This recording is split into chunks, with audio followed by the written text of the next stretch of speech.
सुप्रभात छात्रों। आज हम हमारी जो पाठ्य पुस्तक की जो यूनिट नंबर सेकंड यूनिट है हमारी प्रमुख आधुनिक के जो अवधारण है हमारी उनके बारे में आज अध्ययन करेंगे। आपकी जो आधुनिक जो राजनीतिक जो अवधारण है यह भी हमारे माध्यमिक शिक्षा बोर्ड के अंतर्गत 10 नंबर की आपके यहाँ पे आती है, जिसके अंतर्गत हमारे इस आधुनिक राजनीतिक अवधारणों के अंतर्गत 3 प्रमुख इसमें आपके चैप्टर दे रखे हैं।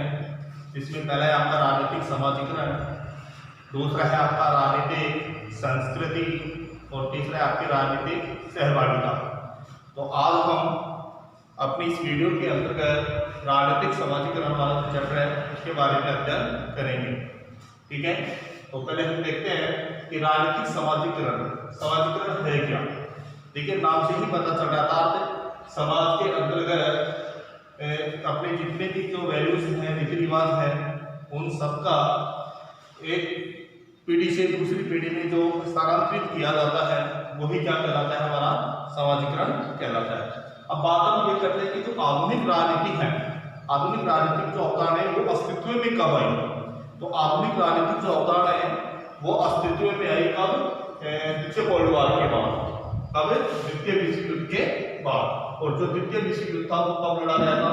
1939 से 1945 के मध्य।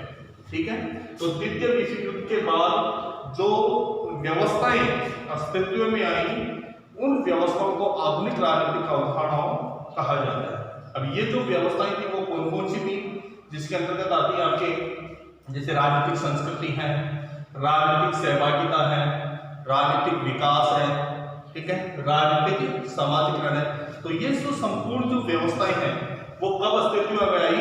द्वितीय विश्व युद्ध के बाद। ठीक है, तो अब हम देखते हैं यहाँ पे राजनीतिक समाजीकरण के बारे में। द्वितीय विश्व युद्ध के बाद स्वतंत्र हुए, यानी द्वितीय विश्व युद्ध के बाद में जो राष्ट्र स्वतंत्र हुए या जो वो कौन से थे, जैसे एशिया के प्रमुख राष्ट्र थे, अफ्रीका और लैटिन अमेरिका, ये जो 3 क्षेत्र थे। अतः द्वितीय विश्व युद्ध के बाद में ये आकार से शीत युद्ध चला और शीत युद्ध के अस्तित्व टाइम में ही इनमें से बहुत से ऐसे राष्ट्र थे जो स्वतंत्र हुए थे। तो एशिया, अफ्रीका, लैटिन अमेरिकी राज्यों के अध्ययन के लिए अर्थात एशिया, अफ्रीका और लैटिन अमेरिकी जो राज्य थे उनके अध्ययन के लिए जब तुलनात्मक राजनीति में अनेक नवीन अवधारणाओं का क्या हुआ? विकास हुआ। यानी यहाँ पे इन राज्यों की जो अध्ययन के लिए जो तुलनात्मक राजनीति यानी कंपैरेटिव पॉलिटिकल में जो नवीन अवधारणाओं का विकास हुआ था, और वे जो नवीन अवधारणाएं थी वो कौन कौन सी? अभी मैंने बताया आपको कि द्वितीय विश्व युद्ध के बाद में ये जो अवधारणाएं थी वो अस्तित्व में आई। और वो अवधारणाएं कौन कौन सी थी? जैसे पहले हो गया आपकी राजनीतिक संस्कृति है, राजनीतिक सहभागिता, राजनीतिक विकास और राजनीतिक समाजीकरण। तो ये जो प्रमुख अवधारणाएं थी वो आपके यानी तुलनात्मक राज्यों का या तुलनात्मक राजनीति का अध्ययन करने के लिए, और वो अध्ययन कहाँ किया गया? एशिया, अफ्रीका और लैटिन अमेरिकी राज्यों में। तो जिसके अंतर्गत इन अवधारणाओं का क्या हुआ? जन्म हुआ। ठीक है, अब हम देखते हैं कि समाजीकरण है क्या। तो देखिए, सबसे पहले है समाजीकरण। समाजीकरण समाज में निरंतर चलने वाली एक प्रक्रिया। देखो, नाम से पता चल रहा है समाज में निरंतर चलने वाली प्रक्रिया को ही क्या कहा जाता है? समाजीकरण कहा जाता है। और इसके अंतर्गत ऐसे कौन कौन से, क्योंकि व्यक्ति समाज के जब संपर्क में आता है तो वो व्यक्ति क्या क्या सीखता है। जैसे एक छोटा बालक होता है, जैसे जन्म लेता है, तो जन्म लेने के बाद में वो धीरे धीरे समाज के संपर्क में आता है, और समाज के संपर्क में आने के बाद ही वो धीरे धीरे अपने जो रीति रिवाज हैं, ठीक है, जो भी उनकी परंपराएं होती हैं, जो भी उनके वैल्यूज हैं, ठीक है, अर्थात समाज की जितनी भी संस्कृति होती है उन सबको वो क्या करता है? स्वीकार करता है, अर्थात उनको अपनाता है, उनको वो सीखता है। तो यही क्या कहलाता है? उनका समाजीकरण कहलाता है। ठीक है, तो समाज में अर्थात समाज में व्यक्ति अगर एक व्यक्ति दूसरे व्यक्ति के संपर्क में आता है तो वो उसके रीति रिवाज भी सीखता है, उसकी जो भी वैल्यूज होती हैं, वो भी परंपराएं होती हैं, ठीक है, जितनी भी संस्कृति होती है उन सभी संस्कृति को वो क्या करता है? अंगीकार करता है, उसको स्वीकार करता है, और एक समाज का क्या बनता है? वो क्रियाशील सदस्य बनता है। समाज का क्या बनता है? क्रियाशील सदस्य बनता है। तो वही क्या कहलाता है? समाजीकरण कहलाता है। जैसे उदाहरण के लिए हमने दिया कि प्रत्येक बालक को अनेक गतिविधियां सिखाता है, कि समाज प्रत्येक बालक को क्या सिखाता है? अनेक गतिविधियां। और वो गतिविधियां क्या क्या हो सकती हैं? जैसे खेलना, कूदना, पढ़ना, लिखना, ठीक है, बड़ों का आदर करना, कि किस प्रकार से बड़ों का सम्मान किया जाता है, जैसे बड़े आते हैं तो उनको किस प्रकार से रेस्पेक्ट किया जाता है। तो ये सब कुछ बालक किसके माध्यम से सीखता है, समाज के माध्यम से। तो इसको ही हम क्या कहेंगे, समाजीकरण कहेंगे। आगे हम चलते हैं और यही जो समाजीकरण के अंतर्गत यही जो फार्मूला है, जब राजनीति के साथ में इनको जोड़ दिया जाता है तो वो क्या कहलाएगा, राजनीतिक समाजीकरण कहलाएगा। तो देखें यही फार्मूला राजनीति में भी लगता है, अर्थात वह राजनीतिक समाजीकरण कहलाएगा। क्या कहलाएगा वो, जैसा ये फार्मूला राजनीतिक साथ जोड़ दिया गया तो वो राजनीतिक समाजीकरण कहलाएगा। अर्थात जिस प्रक्रिया द्वारा व्यक्ति राजनीति के प्रति, जिस प्रक्रिया द्वारा व्यक्ति राजनीति के प्रति अपना ज्ञान प्राप्त करता है, जिस प्रक्रिया के द्वारा व्यक्ति राजनीति के प्रति अपना ज्ञान प्राप्त करता है, राजनीति के प्रति अपना जो भी अनुभव सीखता है, उस प्रक्रिया को ही क्या कहा जाता है, राजनीतिक समाजीकरण कहा जाता है, पॉलिटिकल सोशलाइजेशन कहा जाता है। यानी व्यक्ति समाज के अंतर, समाज का एक क्रियाशील सदस्य बनता है और जैसे जैसे समाज में वो तौर तरीके सीखता है, वही तौर तरीके जब व्यक्ति अगर राजनीति के अंतर्गत आता है, राजनीति के अंतर्गत भी वैसे ही जैसे अपने अगर कोई व्यक्ति जैसे अपना कोई बड़ा जैसे अपने जो मुखिया है या फिर अपने परिवार का कोई भी बड़ा सदस्य अगर वो राजनीति से लिंक रखता है तो वो जितने राजनीति के अंतर्गत जितने तौर तरीके उसके अंतर्गत आते हैं, वही तौर तरीके हम लोग भी क्या करते हैं, उनको अपनाने की कोशिश करते हैं, हम भी उनको अपनाते हैं। तो कहने का तात्पर्य जिस प्रक्रिया द्वारा व्यक्ति क्या करता है, राजनीति के प्रति जो अपना ज्ञान प्राप्त करेगा, अपना ज्ञान प्राप्त करता है, वही क्या कहलाता है, उसका राजनीतिक समाजीकरण कहलाता है। ठीक है बच्चों, आगे देखते हैं हम राजनीतिक समाजीकरण क्या है कि राजनीतिक समाजीकरण राजनीतिक संस्कृति को एक पीढ़ी से, राजनीतिक समाजीकरण क्या करता है, राजनीतिक संस्कृति। अब राजनीतिक संस्कृति के अंतर्गत क्या आते हैं, संस्कृति के अंतर्गत आते हैं जैसे रीति रिवाज है, परंपराएं, मूल्य है, वैल्यूज है, जो भी है वो सब किसके अंतर्गत आती है, इस संस्कृति के अंतर्गत। तो यहाँ पे ये कहा गया कि राजनीतिक समाजीकरण राजनीतिक संस्कृति को एक पीढ़ी से, कहां से, एक पीढ़ी से दूसरी पीढ़ी को हस्तांतरित करने का एक साधन है। यानी एक पीढ़ी से दूसरी पीढ़ी में जो भी हमारी जो संस्कृति है या जो भी हम उस हमारे जो बड़े बुजुर्ग हैं उनकी जो भी आदर सद्भाव जैसे जैसे वो हमें सिखाते हैं, वो सब कुछ हम क्या करते हैं, उनसे सीखते हैं। जैसे उनकी चाल चलन होते हैं, ठीक है, जैसे उनकी वेशभूषा होती है, जैसे उनकी भाषाएं होती हैं, जैसे उनका रहन सहन है, ठीक है, जैसे वो उनके रीति रिवाज है, वो कैसे अपने रीति रिवाज अपनाते हैं, कैसे उनकी परंपराएं, कैसे उनके मूल्य है, वैल्यूज है। तो जैसे जैसे उनकी जो संस्कृति है, उन सभी संस्कृति को व्यक्ति क्या करता है, अपनाता है और उसको क्या करता है, वो एक पीढ़ी से दूसरी पीढ़ी में क्या होती है, स्थानांतरित होती है। जैसे हम अपने बुजुर्गों से हमने सब कुछ सीखा और हमारी आने वाली पीढ़ी क्या करेगी, हमसे सीखेगी। जैसा हम चलेंगे वैसे ही हमारी आने वाली पीढ़ी चलेगी और जैसा हमारे बुजुर्गों ने जैसा कार्य किया वैसा ही कार्य क्या कर रहे हैं हम चल। तो ये सब जो अनुभव है वो पीढ़ी दर पीढ़ी क्या है, सीखते रहते हैं। तो कहने का तात्पर्य है कि राजनीतिक संस्कृति को एक पीढ़ी से दूसरी पीढ़ी को क्या किया जाता है, हस्तांतरित करने का क्या है, एक साधन है। और राजनीतिक व्यवस्था का, और इस राजनीतिक व्यवस्था का सुचारू संचालन भी क्या है, इसकी की देन है। किसकी देन है, राजनीतिक समाजीकरण की। ठीक है, फिर उसके बाद हम देखते हैं कि जो राजनीतिक समाजीकरण है इसकी सबसे पहले जो व्याख्या थी, राजनीतिक समाजीकरण की जो सबसे पहले जो व्याख्या की गई वो किसके अंतर्गत की गई, पॉलिटिकल सोशलाइजेशन। अर्थात ये एक पुस्तक है हर्बर्ट साइमन की, पॉलिटिकल सोशलाइजेशन, जिसके अंतर्गत राजनीतिक समाजीकरण की हर्बर्ट साइमन ने सबसे पहले क्या की, व्याख्या की। तो ये कई बार कॉम्पिटिटिव सर एग्जाम में भी यहाँ से प्रश्न पूछ लिया जाता है और आपके माध्यमिक शिक्षा बोर्ड एग्जाम में भी कई बार ये क्वेश्चन आपका 1 नंबर का आ चुका है। या तो यहाँ पे हर्बर्ट साइमन के बारे में यह पूछा जाता है कि पॉलिटिकल सोशलाइजेशन पुस्तक है वो किसकी है, या फिर पूछा जा सकता है कि हर्बर्ट साइमन के द्वारा जो पुस्तक पेश की गई वो कौन सी है, तो वो कौन सी है, पॉलिटिकल सोशलाइजेशन अर्थात राजनीतिक समाजीकरण। ठीक है, इसी के साथ साथ में हम राजनीतिक समाजीकरण की परिभाषा पढ़ते हैं आर्मंड और पावेल के अनुसार कि आर्मंड और पावेल ने क्या कहा राजनीतिक समाजीकरण के बारे में। तो देखिए, राजनीतिक समाजीकरण वह प्रक्रिया है, क्या है कि राजनीतिक समाजीकरण वह प्रक्रिया है जिसके माध्यम से राजनीतिक संस्कृति में, राजनीतिक समाजीकरण वह प्रक्रिया है जिसके माध्यम से राजनीतिक संस्कृति में प्रवेश कराया जाता है, यानी जिसके माध्यम से राजनीतिक समाजीकरण को राजनीतिक संस्कृति के अंतर्गत जो प्रवेश कराया जाता है तथा उनकी राजनीतिक उद्देश्यों के प्रति उनकी अभिप्रेरणाओं को बनाया जाता है, वही क्या कहलाता है, राजनीतिक समाजीकरण कहलाता है। तो ये डेफिनेशन किसने दी, आमंड और पावेल के अनुसार। तो यहाँ भी कई बार एग्जाम में पूछ ली गई है ये डेफिनेशन भी। अर्थात राजनीतिक समाजीकरण वह प्रक्रिया है जिसमें राजनीतिक संस्कृति में प्रवेश कराया जाता है। ठीक है, तो ये डेफिनेशन किसने दी, आमंड और पावेल। अब हम बात करते हैं राजनीतिक समाजीकरण के प्रमुख साधन, टूल्स ऑफ पॉलिटिकल सोशलाइजेशन।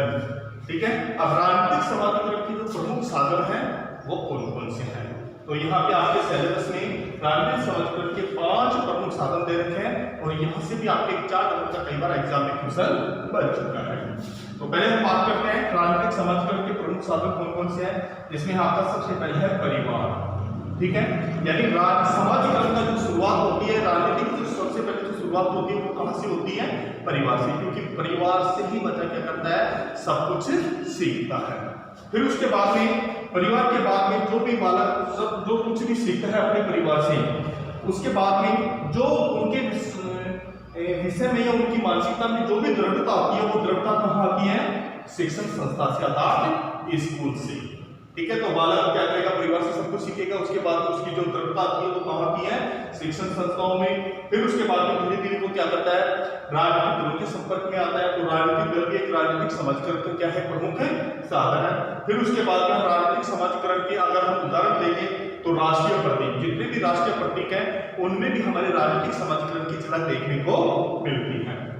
फिर उसके बाद में आता है जनसंचार के साधन, तो जनसंचार के साधनों में भी राजनीतिक समाजीकरण की झलक देखने को मिलती है।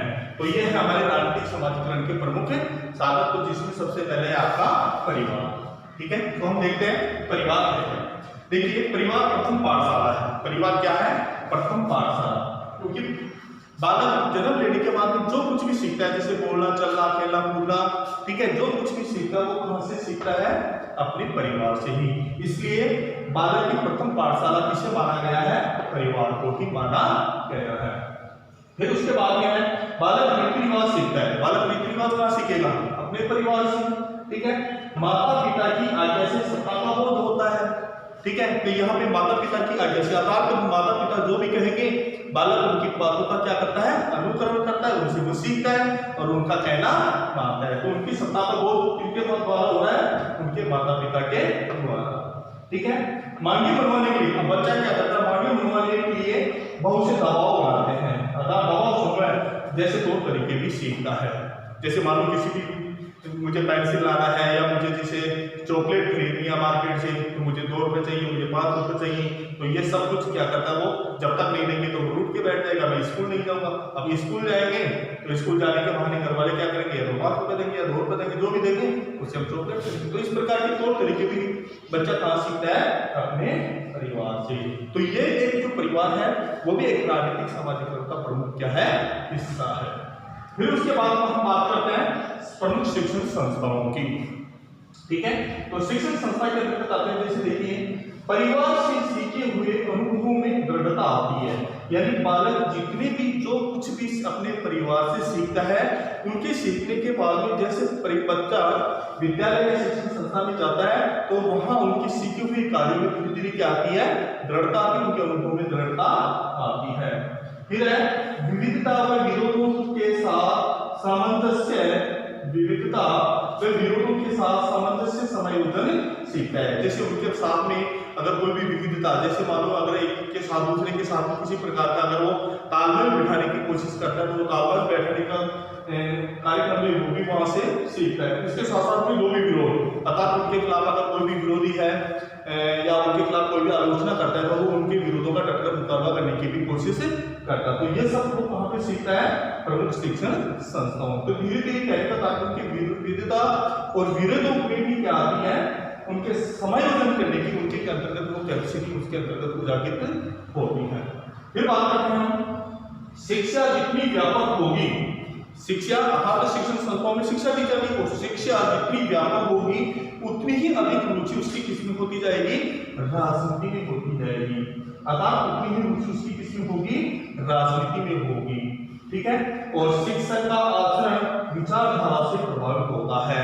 अब शिक्षक का आचरण कैसा है, वो शिक्षक के विचारों से प्रभावित होता है। बच्चे के विचार क्या है, शिक्षक की विचारधारा क्या है, उसी से शिक्षक के विचार जो आचरण है उनका पता बच्चा क्या कर लेता है, लगा लेता है। तो ये सब वो कहाँ पे सीखता है, अपने शिक्षण संस्थाओं में। तो ये जो शिक्षण संस्था और परिवार है, ये राजनीतिक समाजीकरण के एक महत्वपूर्ण क्या है, साधन है। फिर हम बात करते हैं राजनीतिक दलों की। ठीक है, तो राजनीतिक दल में क्या है, राजनीतिक समाजीकरण के मुख्य साधन है। जैसे दल अपनी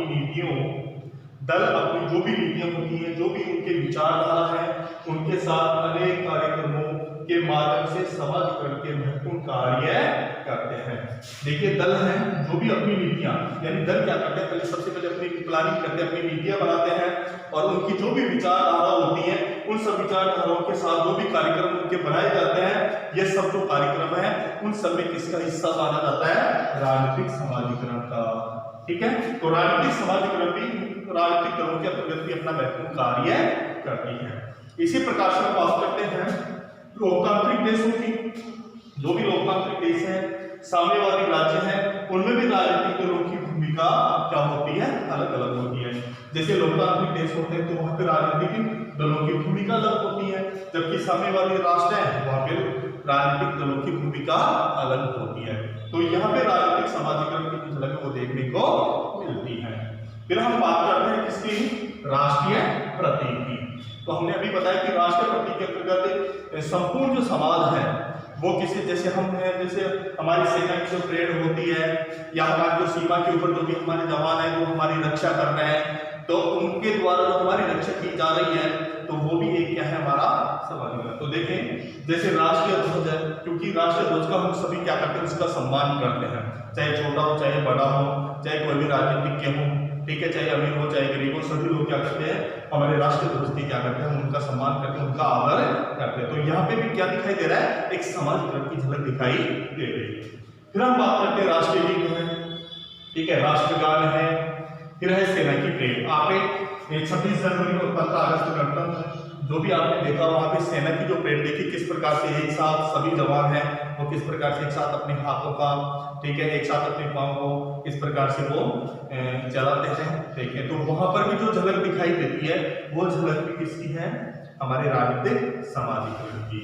आदि के माध्यम से राजनीतिक व्यवस्था, आदि के माध्यम से राजनीतिक व्यवस्था तथा राजनीतिक आदर्शों के प्रति, राजनीतिक व्यवस्था और राजनीतिक आदर्शों के प्रति जो भी भाव पैदा होते हैं वही राजनीतिक समाजीकरण है। फिर है जनसंचार के साधन। ठीक है, तो जनसंचार के साधन के अंतर्गत कौन कौन से हैं, देखिए आज के दौर में जैसे टीवी है, ठीक है, रेडियो है, मोबाइल है, इंटरनेट है, आदि व्यक्ति के राजनीतिक जीवन की दिशा प्रदान करने में अपनी महत्वपूर्ण भूमिका निभाते हैं। जैसे हम क्या सब कुछ यानी हमारे देश विदेश में क्या हो रहा है, ठीक है, हमारे जो भारतीय सेना है वो किस प्रकार से दूसरे राष्ट्रों के या आतंकवादियों से किस प्रकार से लोहा ले रही है, तो ये जो सब कुछ है हमें किसके माध्यम से पता चल जाता है, जैसे टीवी के माध्यम से भी हम लोग देख लेते हैं, रेडियो, मोबाइल, इंटरनेट, जो भी हमारे दूरदर्शन के जो भी चैनल होते हैं उन सब के माध्यम से हमारे जो राजनीतिक जीवन के अंतर्गत जो भी दिशा होती है, हम जो कुछ भी सीखते हैं वो सब कुछ हम किसके माध्यम से सीख सकते हैं, टीवी, रेडियो, मोबाइल, इंटरनेट। तो ये भी हमारे जो जनसंचार के जो प्रमुख साधन है वो भी राजनीतिक समाजीकरण में अपना एक महत्वपूर्ण योगदान देते हैं। और इसके साथ साथ में आजकल आपने देखा ही होगा कि जो चुनाव होते हैं वो कहाँ पे लड़े जाते हैं, मीडिया के तत्वों में, क्योंकि आपको पता है कि जब भी चुनाव होते हैं, लोकसभा के चुनाव होते हैं या विधानसभा के चुनाव होते हैं, तो उनमें मीडिया वाले ये जरूर पता लगा लेते हैं कि अब की बार किसकी सरकार बनेगी, क्योंकि उनके द्वारा जो भी एग्जिट पोल दिए जाते हैं वो लगभग क्या होते हैं, सटीक होते हैं।